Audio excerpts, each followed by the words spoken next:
Thank you, Mr Speaker. Mr Speaker, I move that all the words after the words committee in the motion be deleted.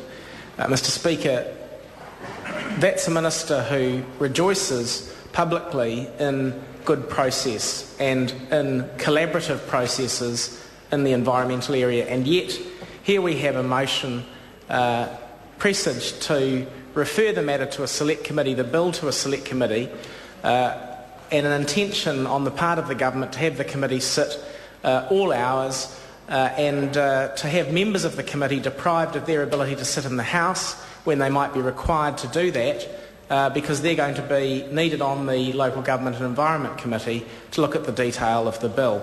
Well, sir, bad legislation starts with bad process, and nowhere more is that true than in the environmental area. And the Minister should know better, having trumpeted the collaborative processes started by the last Labor government with the Land and Water Forum, and I think every member of this House hopes that that process will bear fruit, but the lesson should be bad process will lead to bad outcomes. And here we start the Environmental Protection Authority Bill with bad process from the Minister, bad process and bad faith, hallmarks, unfortunately, of his tenure in the role as Minister for the Environment.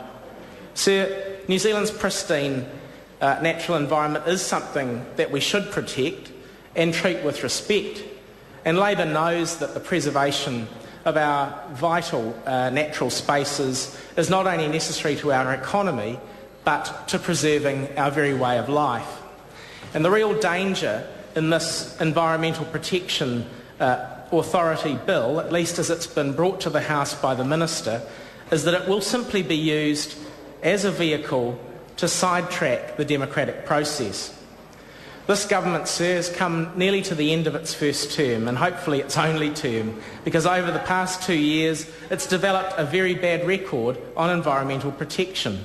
It's excelled in circumventing and abusing the democratic process when it comes to the environment. If we're to judge this government on its actions rather than its words, then the fear must be that the Environmental Protection Authority will be used from the outset, as we've seen signalled by the Minister's motion about the Select Committee, to undermine democratic procedures.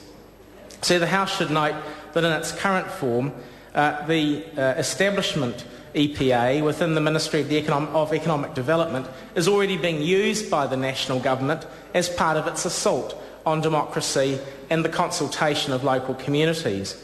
The Minister virtually admitted in his speech, although of course he put it much more fairly and much more rosily than this, that the EPA has been used to fast-track controversial projects like the Waterview Connection, despite requests by the Eden Albert Community Board and the Auckland City Council to have the submission period extended. These were just deliberately ignored under the existing EPA process. Sir, in the case of Transmission Gully, which was cited by the Minister, the EPA is being used to circumvent the Wellington Regional Council's freshwater plan, and it looks as if it will also be used to create a private prison in South Auckland over the objections, again, if you look at the media today, of local residents. All these instances involve people being denied the opportunity to have their say on issues that affect their communities. Not a good start for the EPA, despite the fair words that we've heard from the Minister. Sir, ideally the creation of an independent authority would eliminate rather than exacerbate these problems, but this is unlikely to be the case.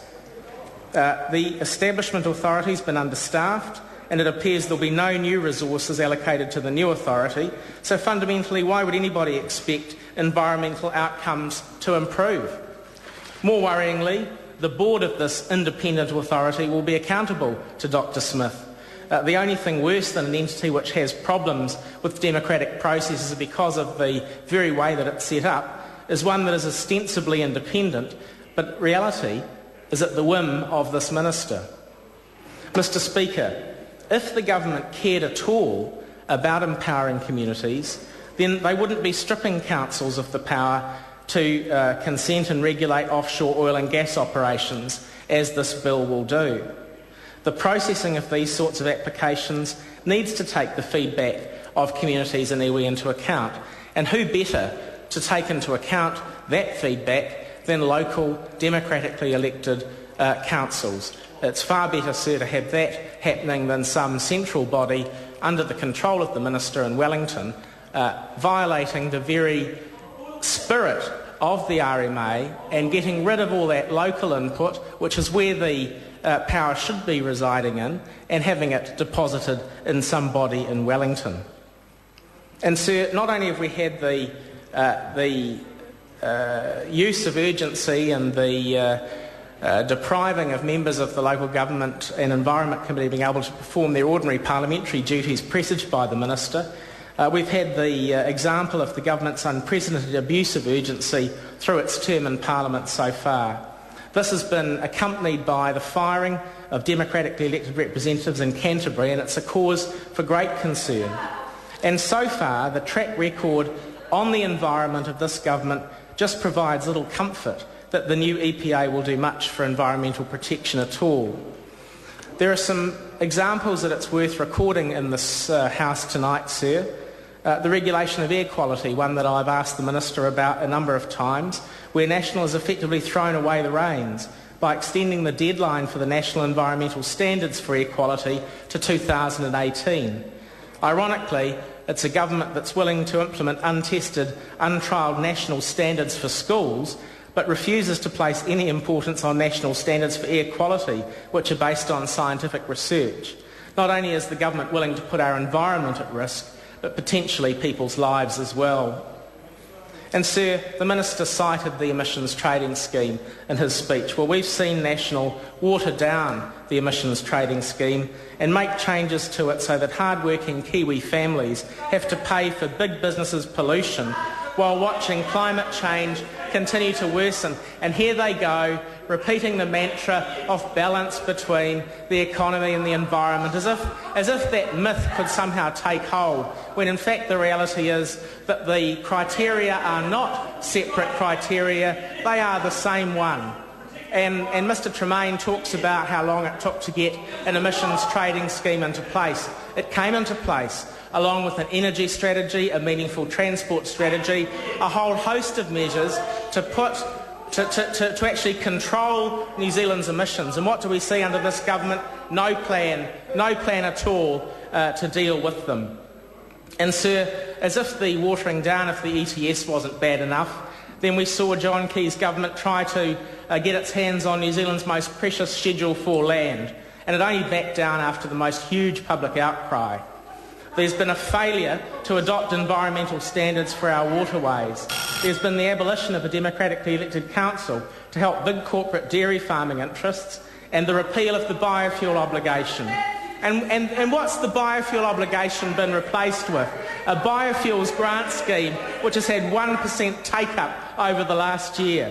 Meanwhile, several biofuels businesses that the Labour government helped to get off the ground have lost business and shut down because of National's changes. So National just doesn't have a plan for the future, especially not where the environment is involved. They've watered down the Energy Efficiency and Conservation Strategy, leaving the Energy Efficiency and Conservation Authority without any meaningful plan to measure itself against. It now effectively exists to make it look as if this government cares about the environment. And they've watered down the energy strategy, the plan to have 90% of our energy coming from renewable sources by 2025.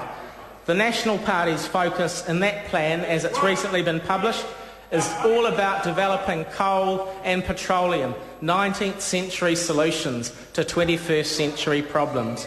Sir, Labour does think it's important to have a decent agency advising the government on matters relating to the environment.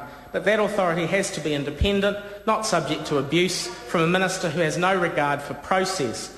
As the bill stands, this is an authority that stands in great danger of that abuse from a government that has shown no respect for the environment or for democracy. We are going to have to come up with a much better bill at Select Committee if we are going to be able to support this legislation further. And although we will support sending the bill to a Select Committee, I have to say, because of the record that I've outlined in the House tonight, we'll be looking at it very, very carefully to ensure that it is much more fit for purpose than it currently is.